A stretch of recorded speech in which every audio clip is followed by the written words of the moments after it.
A São Brás une a mais alta tecnologia a uma seleção única de grãos, oriundos das regiões do Cerrado, Mogiana e sul de Minas. Viva uma experiência sem igual com os cafés especiais da São Brás, começando no contato da água com o pó, numa combinação perfeita de tempo e temperatura, capaz de extrair aromas e sabores irresistíveis. São Brás, 70 anos. A experiência é tudo.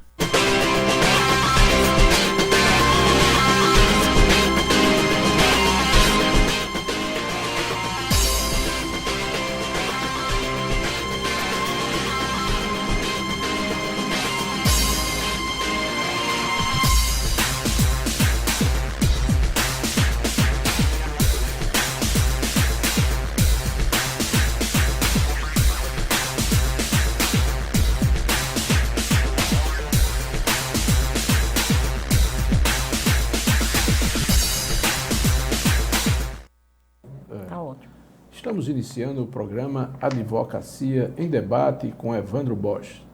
Este programa vai seguir até o mês de novembro, quando haverá as eleições da OAB. Nosso programa pretende ser um programa plural, aberto, democrático. Vamos ouvir os advogados e advogadas. Vamos ouvir aqui conselheiros estaduais, federais, personalidades da advocacia.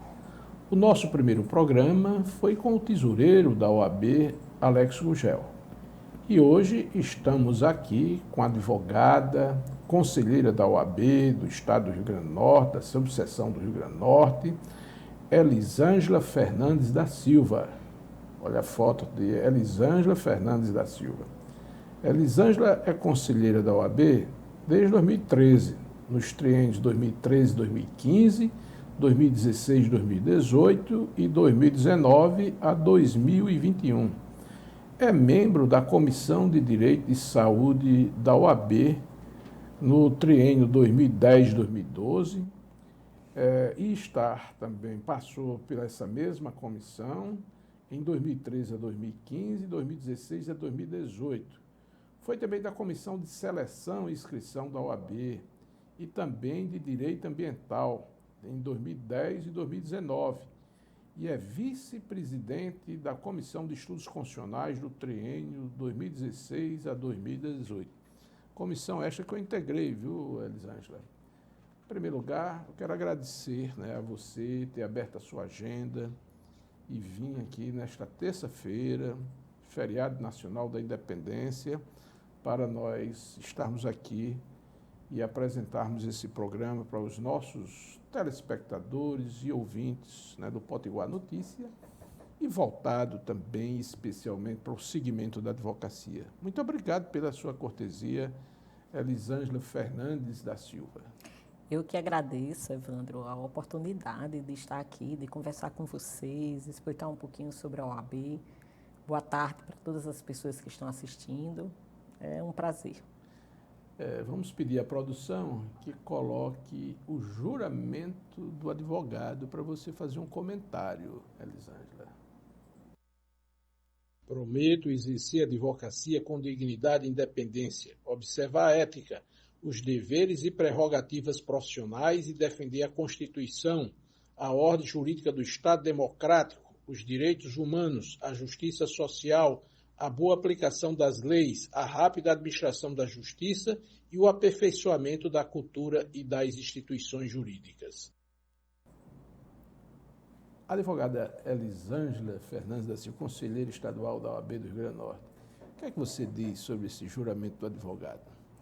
Eu digo, Evandro, e ressalto que esse juramento nunca deve ser esquecido. Na realidade, o advogado, quando presta esse juramento, ele assume um compromisso social, um compromisso público, de tudo isso aí que o juramento traz, desde a advocacia independente, da defesa da democracia, dos direitos humanos, da justiça social, da manutenção da ordem, boa aplicação das leis. Então, isso é uma premissa que deve nos acompanhar durante todo o tempo em que na advocacia estivermos atuando.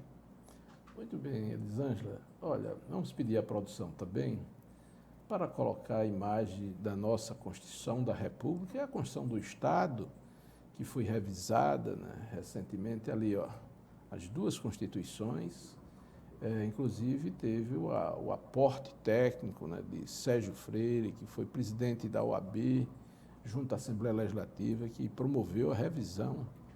Elas são fundamentais, né, para o Estado Democrático de Direito, e principalmente estamos no dia da independência, no dia 7 de setembro, e aí, os grupos políticos estão aí articulados, né? O que é que você diz a importância dessas duas constituições, uma do Rio Grande do Norte e outra da União, para a advocacia brasileira? Então, essas premissas que estão lá no juramento também estão nesses compromissos aí, que você acabou de apresentar, das duas constituições. Por isso que é importante a gente compreender, inclusive, o que representa esse 7 de setembro, o que representam essas manifestações que têm acontecido no nosso país. Lembrando sempre que toda crítica à democracia é uma crítica bem-vinda, desde que ela seja construtiva, né? Ela não tenha a intenção de provocar violências, de aumentar a discriminação, do discurso do ódio. Então, a gente tem que entender que esse processo democrático, tão pontuado dentro dessas duas constituições, elas têm que ser nossas bandeiras mesmo, não só da advocacia, como também da própria sociedade. Muito bem. Vamos também pedir à produção para mostrar as imagens da Ordem dos Advogados do Brasil, porque em seguida eu tenho uma questão para lhe fazer. Certo. Aliás, vou até já adiantar. No seu perfil, você tem lá a equiparação, a paridade entre os gêneros, homens e mulheres, nos conselhos da OAB. Como você se coloca diante disso? Então, Evandro, é importantíssimo. Paridade significa representatividade. E eu não posso falar em paridade só de gênero. Eu tenho que falar de paridade de uma maneira geral. A humanidade, ela tem diversidade étnica, cultural, de cultura, de crença, de compreensões. Então, não faz sentido apenas uma parte dessas pessoas representarem ou estarem nos espaços de poder, nos espaços políticos, dentro também do mercado de trabalho. A gente precisa dar pluralidade a isso para que a gente tenha uma sociedade mais justa. Então, representatividade, por exemplo, importa tanto que a ausência dela é a violência e a exclusão.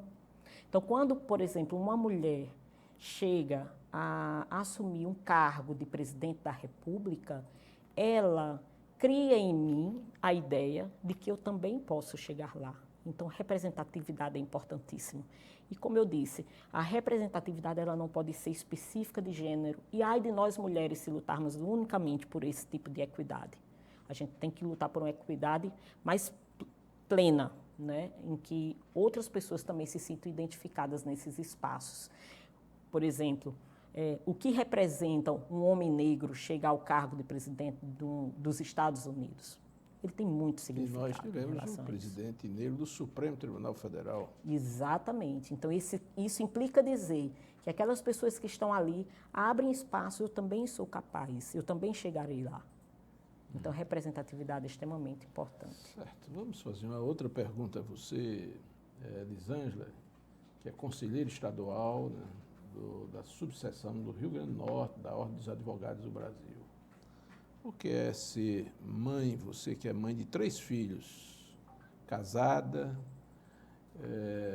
e advogada no exercício profissional? Como é conciliar isso? É dificílimo. É uma labuta diária, Evandro, não é fácil para as mulheres. É muito difícil. Hoje, no café da manhã, inclusive, eu conversava com algumas pessoas e alguns homens, inclusive, ressaltando esse momento em que tem muitas vezes que assumir a criação dos filhos e evidenciando as dificuldades que enfrentam. E aí eu chamei a atenção para isso. Nós enfrentamos isso o tempo todo, né? Não é só por pequenos momentos ou lapsos temporais da nossa vida. A gente carrega isso o tempo todo. Elisângela, a vida do advogado, ela não é fácil, né? Ela vai desde atendimentos permanentes, preparação de peças, mas tem o contato com o Poder Judiciário, né? As audiências, que tem as partes adversas, os juízes, né? O advogado sempre está sendo provado nas contendas, né? Nas lides. Então, eu gostaria de perguntar a você, e até pela sua condição de conselheira da OAB, que exige também, de certa forma, uma militância, de você é membro de algumas comissões, e essas comissões se articulam dentro da sociedade. Você já se sentiu alguma vez discriminada no Poder Judiciário pela sua condição de mulher? Evandro, é tão interessante isso. A mulher é discriminada o tempo todo pela condição de mulher, pela simples condição de mulher. Então, é tão interessante que quando eu me formei, uma das premissas que eu tinha mais básica é de que eu não poderia me acovardar diante de uma injustiça. Como disse Sobral Pinto, né? A advocacia não é a profissão de covardes. E eu tinha isso diariamente, inclusive no curso de Direito. Eu imaginava, quando eu estiver diante de uma injustiça, eu me posicionarei perante essa injustiça. E dentro da instituição você percebe que há uma necessidade ainda maior de que você se colocar dessa forma. Quando você olha hoje, por exemplo, para dentro do Conselho da OAB, ele está mais representado por homens do que por mulheres. E assim está em todo o ambiente jurídico, nos tribunais, né? Então, quando você tem uma limitação em razão de ser mulher, por exemplo, de administrar o cuidado com os filhos e, ao mesmo tempo, participar de uma audiência, a própria maternidade, a própria licença à maternidade, tudo isso precisa ser revisto.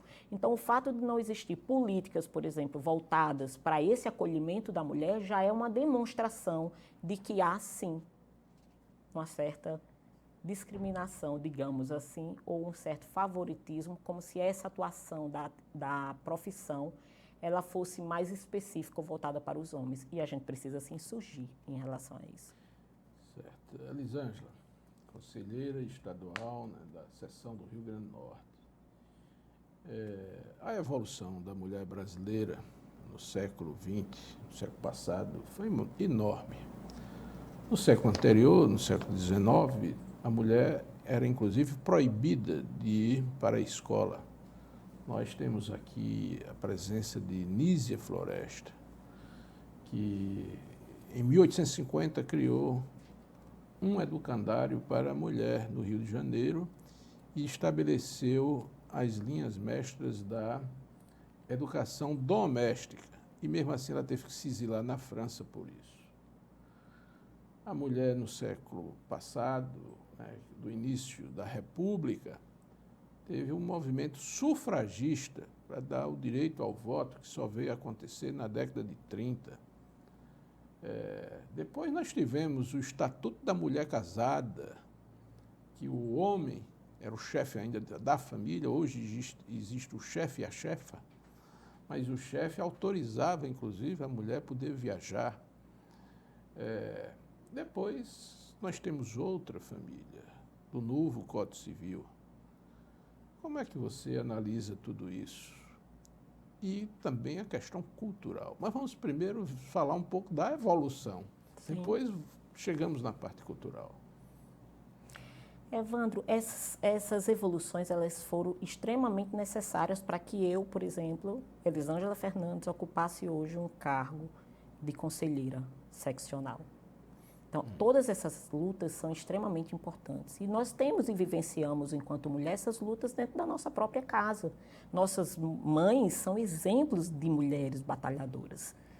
Então, o que é importante hoje, talvez, e muito importante, é a gente até rever alguns conceitos passados, como, por exemplo, Simone de Beauvoir diz que a mulher não nasce mulher, ela se torna mulher, e a gente precisa compreender o que ela quer dizer, qual a leitura que deve ser feita em relação a isso, porque quando nascemos, o simples fato de ser mulher nos coloca num contexto social de achar um contexto pré-formado, inclusive, uma definição de que mulher é um ser frágil, de que mulher ela tem dificuldades, ela em relação aos homens, de ocupar certos espaços, que o raciocínio dela é um raciocínio pouco de exatas, mais de humanas. Então, existem diversos conceitos em torno de ser mulher, que é o primeiro passo da nossa libertação, é compreender isso. E entender que nós somos exatamente iguais. Talvez até um pouquinho melhor, porque o nosso cromossomo é um pouquinho maior, mas brincadeiras à parte, mostrar que esse conceito de mulher é um conceito social que precisa ser transformado. Ele não é um conceito mais válido. Certo. Olha, houve essa evolução, eu fiz assim, tentei fazer um resgate histórico, mas a mulher, né, as caminhadas, a primeira vez que a mulher foi de biquíni para Ipanema, causou maior efervescência na sociedade brasileira. Na época, a revista Cruzeiro e Manchete deram e tal, e ainda mais uma mulher grávida de biquíni em Ipanema. Sim. Mas houve uma evolução no marco legal, dentro do ordenamento, e nós tivemos essa evolução, mas a violência contra a mulher ainda é muito forte, e principalmente dentro da família. E por isso nós temos a Lei Maria da Penha, que foi uma imposição internacional para o Brasil. Como é que você vê essa violência contra a mulher? Que falta de avanço cultural é esse? Então, Evandro, ainda dentro desse conceito de definição do que é ser mulher, que é uma definição social imposta, construída, com o objetivo de não permitir que a mulher ocupe espaços sociais, o que não seja reconhecido o papel dela, a importância dela, onde é que eu quero chegar? Ainda se vê a mulher como um objeto. A objetificação da mulher é o que torna a mulher alvo dessas violências. Porque você não vê a mulher como alguém que se posiciona, que pode ocupar espaços semelhantes ao homem, e isso cria, inclusive, essa ideia de que a mulher é meramente um objeto, uma coisa que pode ser utilizada, e quando ela não é apropriada por aquele indivíduo, ela precisa ser eliminada. E aí a violência contra a mulher se torna fortíssima, inclusive dentro do seio familiar. É uma coisa até interessante quando a gente vai discutir diversidade, desculpe-me puxar esse gancho para a diversidade, para a identidade de gênero e etc. Às vezes as pessoas vêm com o discurso de que a diversidade de gênero, um caso recente, né, na OAB nós discutimos a mudança da simbologia, da sinalização dos banheiros da OAB para permitir o uso de acordo com a identidade de gênero. E muitos dos discursos, na hora da conversa, da discussão da temática, da proposta, o que se vinha era dizendo que, mas a mulher pode sofrer algum tipo de violência dentro do banheiro por alguém, né, que tenha uma identidade de gênero diferente, né? Um homem com identidade de gênero de mulher, ou um macho com identidade de gênero de mulher, permito-me dizer assim, porque na realidade o que o diferencia é apenas o órgão sexual, e a mulher sofreria algum tipo de violência em relação a isso. Mas não é assim que acontece. A violência da mulher contra a mulher está dentro do seio familiar e há estatísticas em relação a isso, dizendo que o maior número é dormindo com o inimigo, basicamente.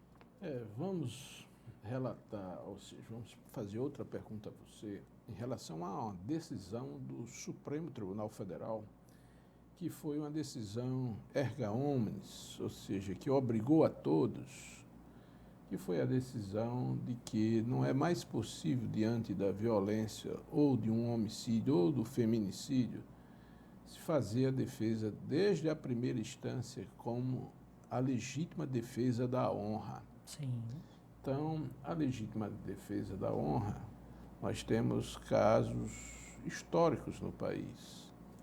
E agora o Supremo Tribunal Federal, que volta e meia está sendo muito atacado, decidiu que a legítima defesa da honra, que coloca a mulher de vítima a acusada, não pode se ter mais sequer em primeira instância. O que é que você acha desse julgado do Supremo Tribunal Federal? Evandro, primeiro eu quero dizer o que é que eu acho sobre isso chegar até o Supremo Tribunal Federal. Isso é uma aberração nos dias de hoje. Você precisar discutir o quanto essa lei ela não pode vigorar nesse país, no mundo, né? Então foi acertado o Supremo, claro. Isso não era nem para ser questionado. É verdadeiramente uma aberração jurídica. teve que o caso precisava de ser Doc Street extirpado. contra Ângela Exato. Diniz, Mas há Rio de quantos Janeiro. anos, né? A gente já ultrapassou isso. E foi Evandro Lins e Silva que fez a defesa, inverteu a posição da mulher de vítima para Exato. acusada. Então, é de qualquer forma um avanço. Não, sem dúvida nenhuma.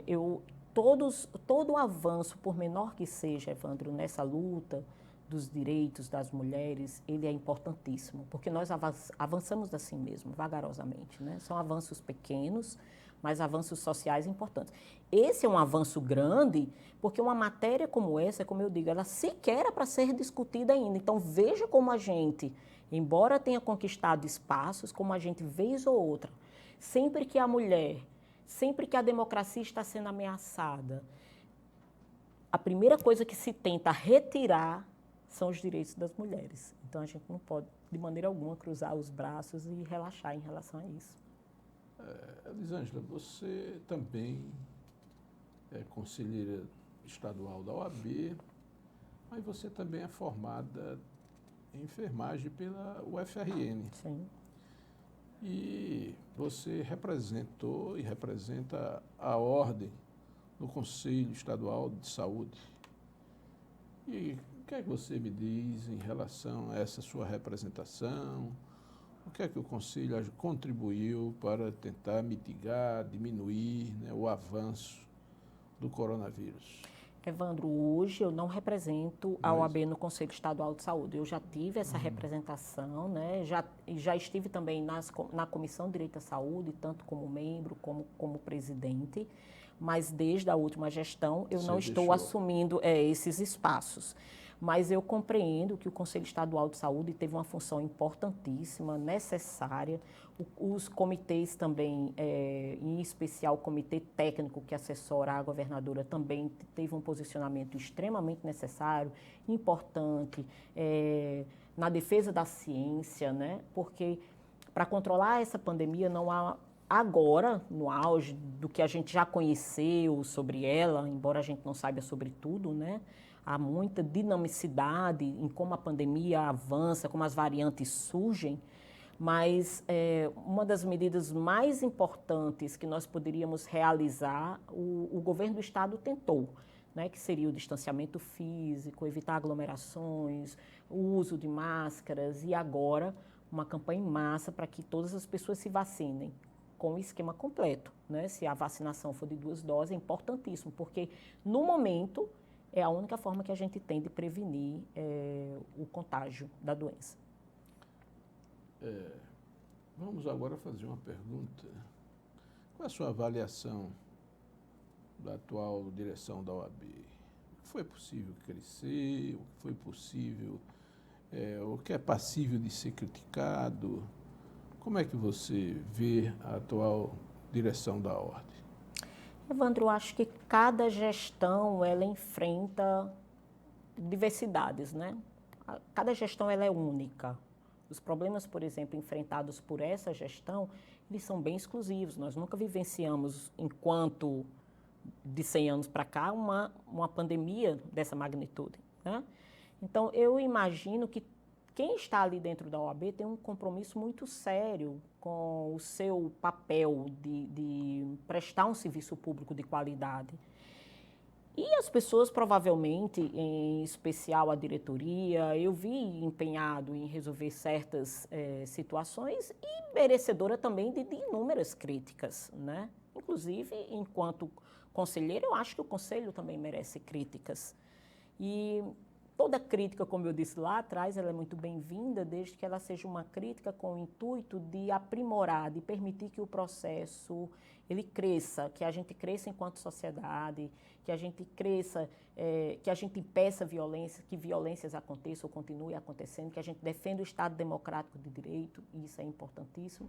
Então, eu acho que a gestão, assim como as outras gestões, ela merece aplausos, talvez, por algumas atitudes e muitas críticas também por outras atitudes ou pela ausência delas, né? Eu acho que quem se reveste dessa ideia de estar ali representando a advocacia também tem que estar preparado para isso, sabe? Olha, Elisângela, eu tentei ser o mais neutra possível, né? Elisângela, eu quero dizer que este programa está sendo possível por causa do melhor café do país, que é o Café São Brás, e ele está ali na nossa tela. Inclusive é o café que eu tomo. Pois bem, então. Mas gostaria de dizer isso, de frisar, e ao mesmo tempo agora eu vou lhe fazer uma pergunta sobre as prerrogativas dos advogados e advogadas da advocacia. Da advocacia. Então, eu gostaria que você colocasse, porque volta e meia nós temos episódios no Estado, mas em todo o país, que contraria, que entra, digamos assim, em conflito com o exercício do desiderato da advocacia. Como é que você, como membro do Conselho da Ordem, vê as prerrogativas? Em primeiro lugar, que é importante esclarecer, porque magistrados, Ministério Público e algumas autoridades ainda confundem. Prerrogativas não são privilégios. Prerrogativas são direitos. Imagine, Evandro, que a advocacia, usando uma terminologia neutra para me referir aos advogados e advogadas, é a única linha existente entre a pessoa comum, estando ela violadora ou não de direitos, e o poder coercitivo do Estado. Então, como é que o advogado atuaria em pé de igualdade se não houver um equilíbrio em relação a esses poderes? Então, é importante frisar que não há hierarquia, né, entre advogados, magistrados e Ministério Público, muito pelo contrário, ambos são essenciais para que se faça justiça, que se aplique as leis neste país. Então, por isso que eu lembro sempre, a advocacia não é uma profissão de covardes, como disse Sobral Pinto, então saia todo dia revestido dessa ideia. Defenda as suas prerrogativas, porque com ela você consegue exercer o seu númus público, que é de permitir que o seu cliente tenha a melhor assistência possível para a defesa dos seus direitos. Muito bem, vamos fazer ainda mais uma pergunta sobre o advogado iniciante. O que é que a OAB tem proporcionado ao advogado iniciante? Evandro, eu vou dizer mais. Eu não vou dizer o que ela proporcionou, vou dizer o que a OAB tem capacidade de proporcionar. É muito difícil advogar nesse país. É muito difícil se sustentar da advocacia, principalmente se você não tiver um escritório de renome lhe aguardando logo após a sua formação. Então, a OAB ela pode permitir, por exemplo, através das comissões temáticas, na participação nas comissões temáticas, que a advocacia iniciante faça uma rede de relacionamentos, por exemplo, que isso é importantíssimo para você começar a advogar. Ela permite, através da tabela de honorários, que você saiba como cobrar o seu cliente, porque é importante cobrar. Com dignidade, com dignidade, exatamente. Mas a grande dificuldade da advocacia iniciante é o que cobrar, como calcular o meu preço, e isso é importante. Uma outra coisa que a OAB pode também contribuir na advocacia iniciante diz respeito à formação. Hoje é necessário especializar-se, sim. Essa questão, a gente sai da advocacia, eu cometi muitos erros no início, achando que eu vou ser uma espécie de clínico geral, né?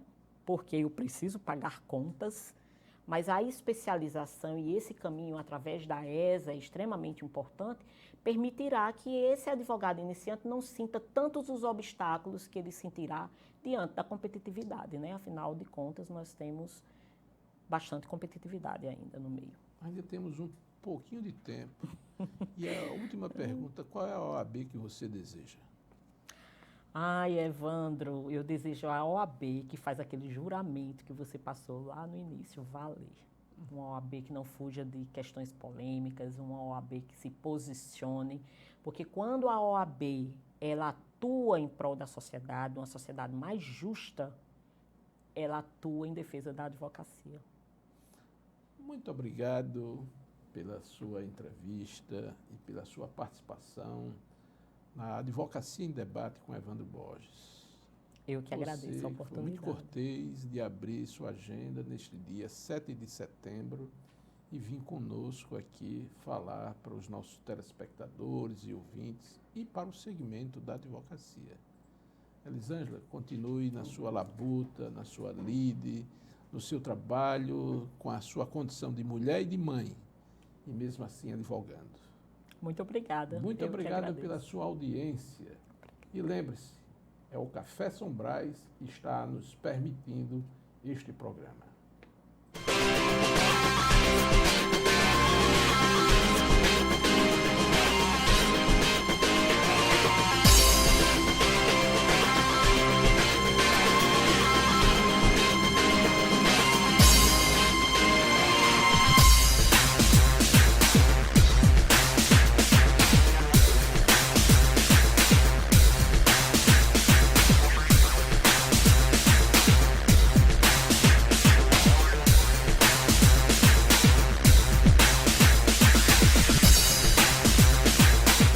São Brás une a mais alta tecnologia a uma seleção única de grãos, oriundos das regiões do Cerrado, Mogiana e sul de Minas. Viva uma experiência sem igual com os cafés especiais da São Brás, começando no contato da água com o pó, numa combinação perfeita de tempo e temperatura, capaz de extrair aromas e sabores irresistíveis. São Brás, 70 anos. A experiência é tudo.